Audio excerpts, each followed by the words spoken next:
Shalom et bienvenue sur 7 minutes pour revenir à l'évangile. Voici le thème donc de la soirée, l'année de grâce ou le temps de la patience de Dieu. Aujourd'hui, lorsque vous dites aux gens de se repentir de leurs péchés car Jésus revient bientôt pour exercer un jugement sur les pécheurs, vous ferez l'objet notamment de railleries et de moqueries. On te répliquera par exemple que ça fait des centaines d'années, belle lurette, qu'on attend de tels messages, mais Jésus n'est toujours pas là. Ce qui n'étonne pas le vrai lecteur de la Bible, car la Bible dit ceci: dans les derniers jours, il viendra des moqueurs, avec leurs railleries, marchant selon leur propre convoitise et disant: où est la promesse de son avènement? Car depuis que leurs pères sont morts, tout demeure comme dès le commencement de la création. 2 Pierre 3, verset 3 à 4. Continuons la lecture. Au verset 5, la Bible dit que ces personnes-là veulent ignorer en effet que des cieux existèrent autrefois par la parole de Dieu, de même qu'une terre tirée de l'eau est formée au moyen de l'eau, et que par ces choses le monde d'alors périt submergé par l'eau.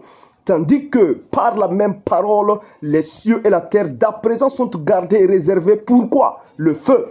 Pour le jugement, le jour du jugement de la ruine des hommes impies.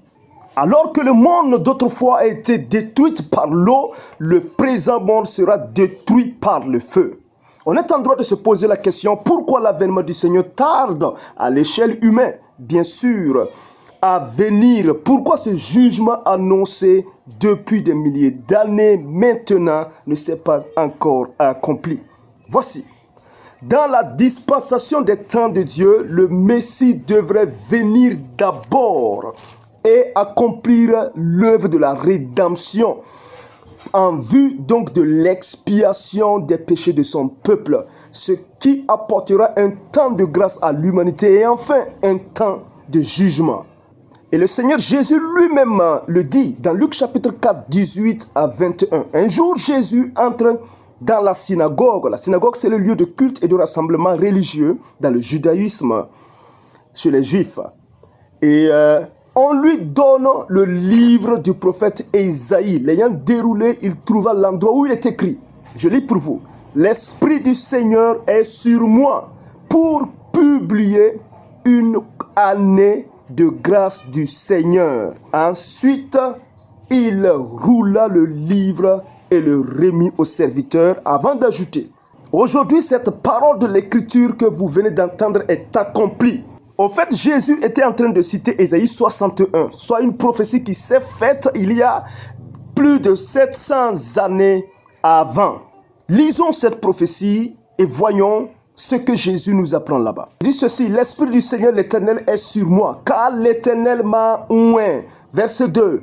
Pour publier une année de grâce de l'Éternel. Jésus s'arrête en plein milieu de la phrase sans continuer, sans citer ce qui suit. Et un jour de vengeance de notre Dieu. Jésus ne s'est pas arrêté en plein milieu de cette phrase parce qu'il était si fatigué pour continuer de lire.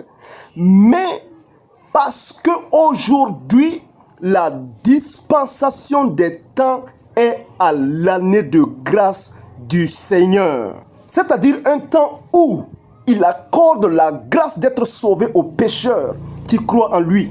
Il y a donc la suite de la prophétie qui est un jour de vengeance où le jugement sera exercé sur les incrédules afin que cette prophétie soit accomplie en entier. Il y a donc deux grands temps dans la dispensation des choses. Une année de grâce d'une part et un jour de vengeance d'autre part.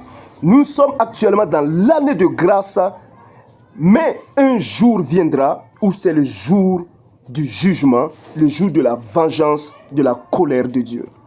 L'apôtre Pierre qualifie cette année de grâce-là comme étant une période de patience au cours de laquelle Dieu supporte patiemment le mal pour permettre aux hommes de trouver le salut. 2 Pierre 3, 9, 10.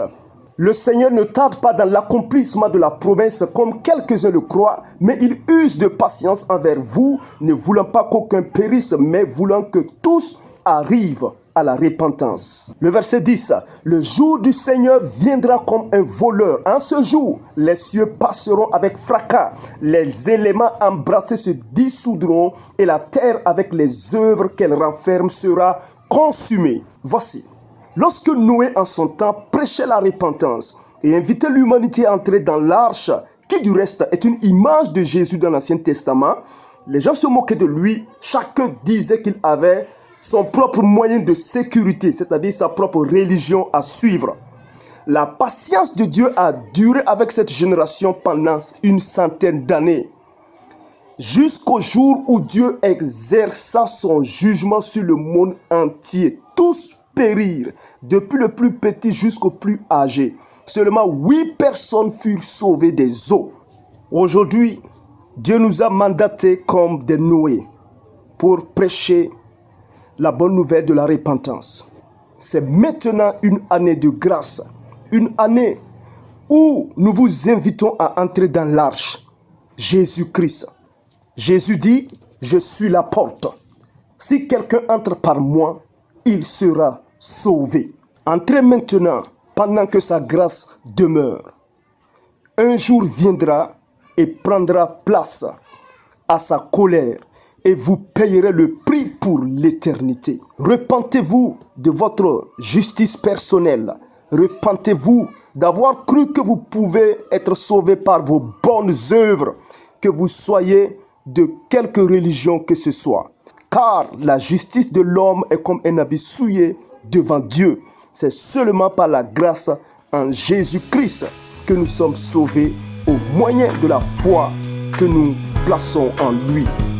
Shalom, restez connectés pour plus d'enseignements centrés sur la Bible. Shalom chez vous.